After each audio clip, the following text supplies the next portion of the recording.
بسم الله الرحمن الرحيم. السلام عليكم ورحمة الله تعالى وبركاته. الحمد لله والصلاة والسلام على أشرف رسول الله وعلى آله الفائزين برضا الله. أما بعد.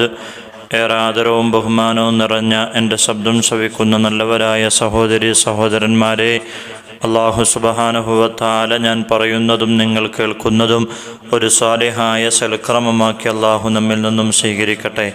സഹോദരങ്ങളെ, അല്ലാഹു നമുക്ക് നൽകിയ ഏറ്റവും വലിയ ഭാഗ്യമാണ് ഖുർആൻ ഈ ഉമ്മത്തിന് നൽകിയത്.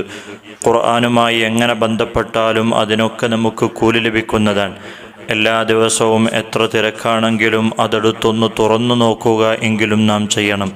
സഹാബിമാർ എത്ര തിരക്കാണെങ്കിലും ഖുർആൻ എടുത്ത് അതൊന്ന് ചുംബിച്ചു വെക്കുമായിരുന്നു.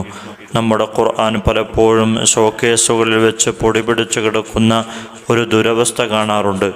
നമ്മളിൽ വെച്ച് ഏറ്റവും ഉത്തമന്മാർ ആരാണെന്ന് പ്രവാചകർ പഠിപ്പിക്കുന്നുണ്ട്. ഖൈറുക്കും മൻ തഅല്ലമൽ ഖുർആന വഅല്ലമ. നിങ്ങളിൽ വെച്ച് ഏറ്റവും ഖൈറായവൻ ഖുർആൻ പഠിക്കുന്നവനും അത് പഠിപ്പിക്കുന്നവനുമാണ്. ഓതലും കേൾക്കലുമൊക്കെ വളരെ പുണ്യമുള്ള ഒരു ആരാധനയാണ് ഖുർആൻ പാരായണം. 3 സ്ഥലങ്ങളിലേക്ക് നോക്കൽ പുണ്യമാണ് എന്ന് പറഞ്ഞതിൽ ഒന്നെണ്ണിയത് ഖുർആനിലേക്ക് നോക്കലാണ്. നമ്മുടെ തെറ്റുകൾ പൊറുക്കാൻ കാരണമാണ് ഖുർആൻ ഓതൽ. പ്രവാചകർ സല്ലല്ലാഹു അലൈഹി വസല്ലം തങ്ങൾ ഒരു സൂറത്ത് നമുക്ക് പഠിപ്പിച്ചു തരുന്നുണ്ട്. അത് 50 പ്രാവശ്യം ഓതിയാൽ 50 കൊല്ലത്തെ തെറ്റുകൾ അല്ലാഹു പുറത്തു തരുന്നതാണ്. വലിയ സൂറത്തൊന്നുമല്ല. അള്ളാഹുവിൻ്റെ പ്രവാചകർ സല്ലല്ലാഹു അലൈഹി വസല്ലം തങ്ങൾ പഠിപ്പിച്ചു തരുന്ന ആ സൂറത്ത്.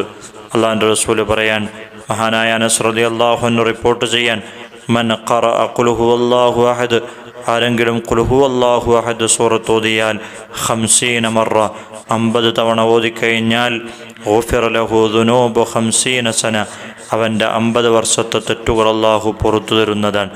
നമ്മളൊക്കെ ഇവിടെ ജീവിക്കുന്നത് വെറും 60ൻ്റെയും 70ൻ്റെയും ഇടയിൽ മാത്രമാണ്. അതുകൊണ്ട് തന്നെ ഈ സൂറത്ത് നാം ഒരുപാട് തവണ ഓതുക. അല്ലാഹു സുബ്ഹാനഹു വ തആല നമ്മുടെ തെറ്റുകളൊക്കെ അല്ലാഹു പുറത്തു തരട്ടെ. ദുആ വസിയത്തോടുകൂടെ ബിഫദ്ലി സല്ലല്ലാഹു അലാ മുഹമ്മദ് സല്ലല്ലാഹു അലൈഹി വസല്ലം സല്ലല്ലാഹു അലാ മുഹമ്മദ് സല്ലല്ലാഹു അലൈഹി വസല്ലം. اللهم صل على محمد يا رب صل عليه وسلم. السلام عليكم ورحمة الله تعالى وبركاته.